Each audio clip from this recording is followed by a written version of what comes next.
Come in, please. Take a seat.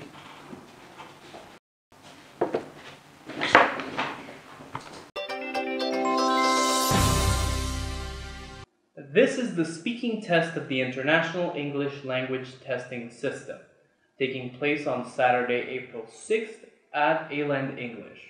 The candidate is Mai Ling Wen, and the candidate number is 3670290003.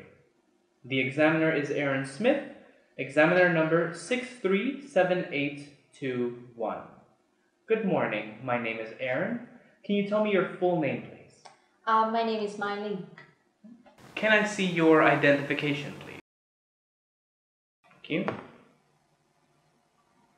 Okay, let's begin. In the first part, I would like to ask you about your hobbies. What do you like to do in your free time? Well, I enjoy doing sports regularly, and I usually play soccer on Wednesday nights and Sunday afternoon with a local team. I work quite hard at the moment, so I don't get a lot of free time, unfortunately.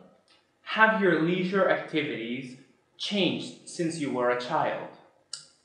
Well, not a great deal. Actually, I used to love playing soccer when I was young as well. I played a lot at school, but I did all the things that kids love to do, such as going out on bike rides after school and hanging out with my friends. Yeah. Do you prefer to spend your free time alone or with other people? It depends on my mood, really. I think most people need some time on their own. Sometimes my work is quite stressful and I spend a lot of time there with others. So, it's good to just get home and relax and read a book or something. But I get bored if I am alone too much. So I like to go out and meet friends in the evening or play soccer. Did you go to the cinema in your childhood? Of course, it was a nice family activity I could look forward to every weekend. We would often go and watch movies on Saturdays with my mom at the theater near our house.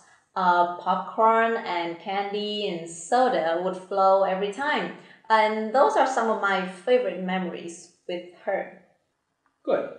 Well, for part 2, I'm going to give you a topic. I would like for you to talk about it from 1 to 2 minutes. You have 1 minute to take some notes and plan what you will say. You can use that paper and pen to do so. And here's your topic. Describe something you do to keep healthy.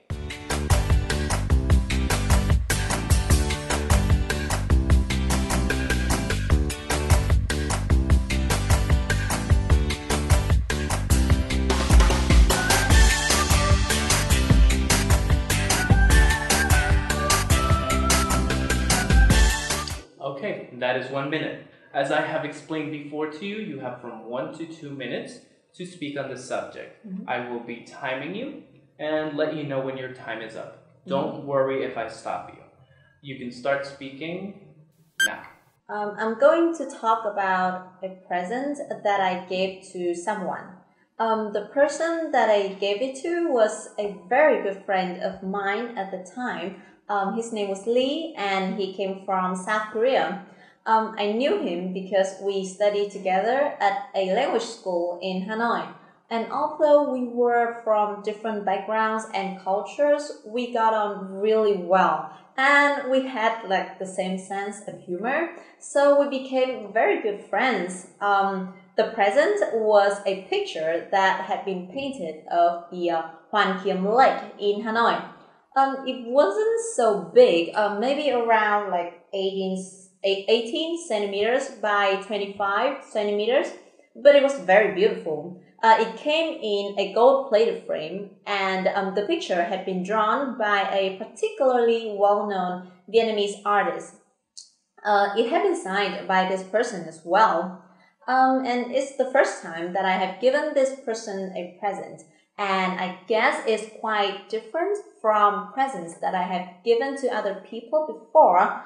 I don't recall like ever giving someone a picture. Actually, if I'm buying for my family, then I usually buy clothes or maybe some jewelry if it's like a special occasion. Normally, when I've bought something for my friends, it's something more jokey, so we can have like a laugh about it, like nothing that serious. And the reason why I decided to give this particular gift is because we had spent a lot of time together in school, and we had some really fun times studying and relaxing around Hoàn Kiếm Lake. And that's obviously why I thought this was like an appropriate present. We used to have lunch there at least like once a week and sometimes a couple of times.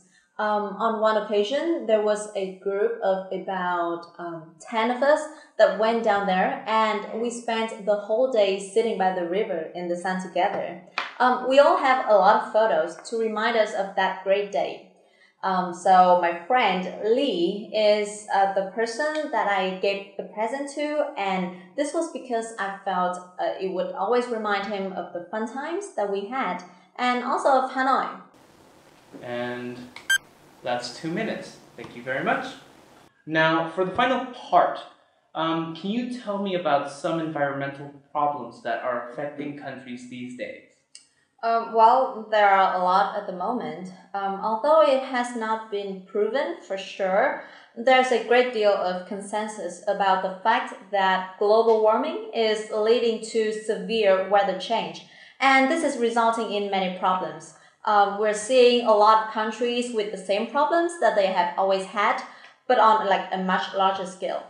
For example, in the United States, there seem to be far more hurricanes than tornadoes, and tornadoes than in the past, with more devastating effects.